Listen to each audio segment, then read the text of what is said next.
excited to do another edition of Leadership Bits and Bytes.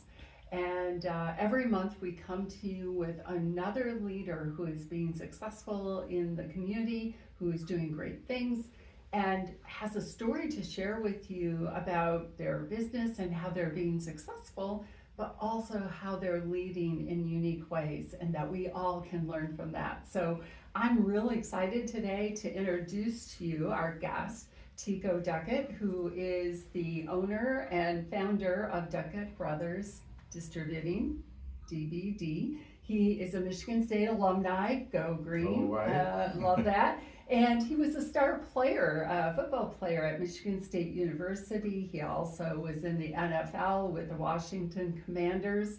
So lots of exciting things, I'm sure, that he's learned along the way from that. He was a senior buyer for Woolhart Purchasing Department. Just has really accomplished so many things in his lifetime that I can't even begin to share. He's also very involved in his community, and I love that. He is a member of the board of directors for the Capital Area United Way, the Boys and Girls Club. He's a member of the Greater Lansing Regional Chamber of Commerce, the Michigan Minority Business Development Council, Sparrow Hospital, Athletes for Kids, and the MSU Alumni Association. So somewhere in there he finds time to do all of that. Welcome, and thank you for being our guest. Well, thanks for having me. I'm excited to be here. Yes, we do have a story.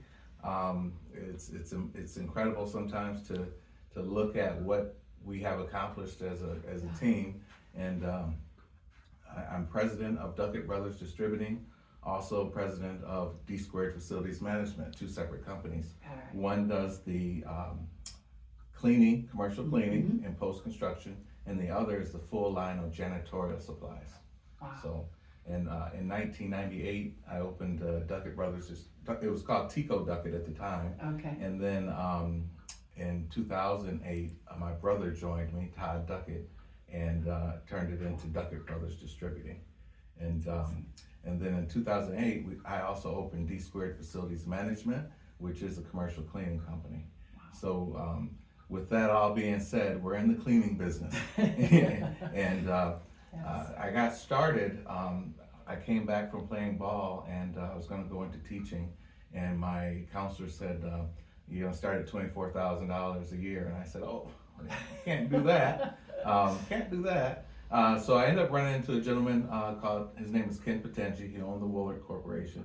He said, Tico, what are you doing now? And I said, well, I'm trying to figure that out. He said, come work for me, start at the lowest job and see if you can work your way up. And I did. Started at the lowest job. I'm running a welder. I'm doing these things that I'd never done before. Got promoted up to supervision and then senior buyer. And as a senior buyer, after about a year and a half, I saved him about $250,000. Wow. And I came to him and said, Ken, what do I get for this? He said, you get your paycheck every 2 weeks. And then the light came on. And it was like, okay, I need to do something different. And I was purchasing janitorial supplies for his organization. And I saw that everyone needs toilet paper. I saw that everyone needs cleaning products. And so I went to Ken and said, Ken, I'm going to start my own business and sell janitorial supplies. And he said, Tico, I knew you wouldn't stick around long. I'll be your first customer. And it just started from there. I called manufacturing companies and got connected and started selling products to him. And then it just got contagious, Tico, what are you doing? He said, I'm selling janitorial supplies. Oh, wow, come see me. And it just went from there. And then in 2008, same thing similar happened. There was a gentleman who was having issues with cleaning companies, and he saw my work ethic and he saw what I've done, and he said, Tico, we know you don't have a cleaning business, but we'll mentor you. We'll work you through it. And it happened. And in 2008, we had our first $250,000 contract, and it went from there. I mean, now with D Squared, we've got close to 100 employees, doing about $3.5 million in revenue. We're stretched from the east side of the state to Lansing, and recently we started reaching out to the west side of the state to expand our footprint. Wow. And it's been marvelous. Grand Rapids is a great area, great people. I wish I'd have known years ago, honestly, because it's great opportunities here, and we're looking to probably double our revenue just in the Grand Rapids area. That's great. Yeah. That's one of those best kept secrets sometimes, I think, in terms of the strength of the economy here and the opportunities then for businesses that are doing and offering great services and products. Absolutely. So we're glad that you're discovering West Michigan. I am. I just have to convince my wife that, hey, we need to go west. We might need to move west here pretty soon. There you go. Yeah, there you go. We'll help you out if you decide to come this way. Sure. So, you went through quite a transition. I'm curious, what was it that propelled you forward? Because I'm sure as you went along, you talked about kind of the learning to move into the cleaning business. And I'm sure with each step of the journey, there's been some hurdles. Oh, absolutely. Some things like that. Sure. What allowed you to kind of overcome those? And well, I always have to look at my work ethic with being an athlete. There's so many setbacks as an athlete that's when you learn sportsmanship, discipline. You learn so much that when you go into business, it's pretty much the same thing. When I looked at business, I looked at a business plan. It's just like a game plan. Yeah. You kind of think you know what you're going to do, and then your first quarter of business, you might have to make adjustments. Right. Then you have your second quarter, then you have your halftime, right.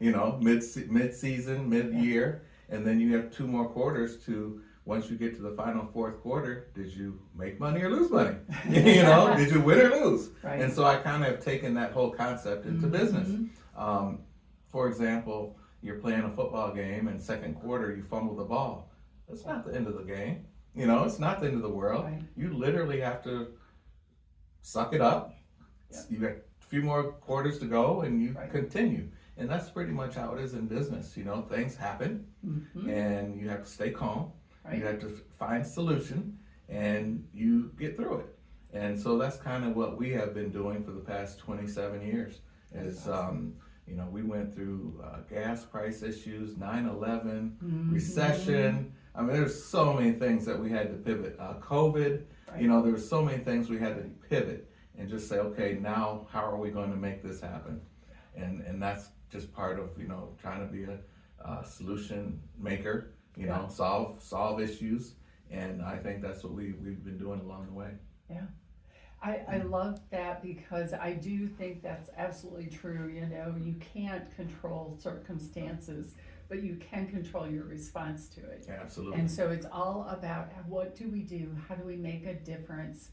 How do we build on it and say, okay, if that door is shut, what else can we do to make this work? Exactly. Yeah. Exactly. And you kind of have to reinvent yourself every year. You can't do what you did last year. You pretty much every single year, and I was just thinking about that this morning, that you never can say I've made it. You never can just say, hey, we're done. Every single year, there's a challenge, there's something that you have to prepare yourself for the following year. And you never can sit back. And I don't know if that day will ever happen. I hope so, but it just seems like it's an ongoing thing. Yeah.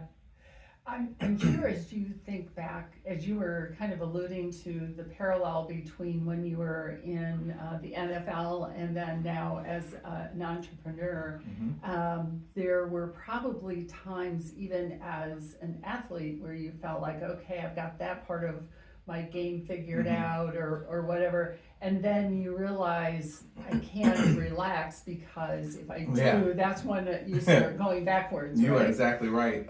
In my mind, I would always say you have to get better every day. Yeah. Even if it's 1% better every day, after 365 days, you've gotten better 365%. And so you also know that there's always someone else working just as hard as you somewhere. Right. So those things are always what kept me going, as far as staying on track, as far as knowing the minute you relax, someone else isn't, and I felt that. There was a time in my Michigan State career that I was up for the Heisman 2 years in a row, Wow. #1 running back in the country in '91. And, I always thought, someone's still coming for me. And that's how you feel. Yeah. But that's how you have to feel unless you get too relaxed, and then someone will come and take Yeah. your spot. So I've learned that Yeah. from sports. That's a great lesson to take with us as we're all thinking about whatever our role is as a leader. We have to continue to stretch. We have to continue to grow, and just realize that every day is an opportunity for us to do that. So I appreciate your sharing that. Absolutely. Well, this has been great learning a little bit more about your journey and where you are now. In segment 2, or part 2 of our segment, we're going to talk a little bit more about the leadership success that you've had, in the ways in which you're leading that large team that you have, and how can we learn about succeeding as leaders. So make sure you stay tuned and you tap into this second part of the segment.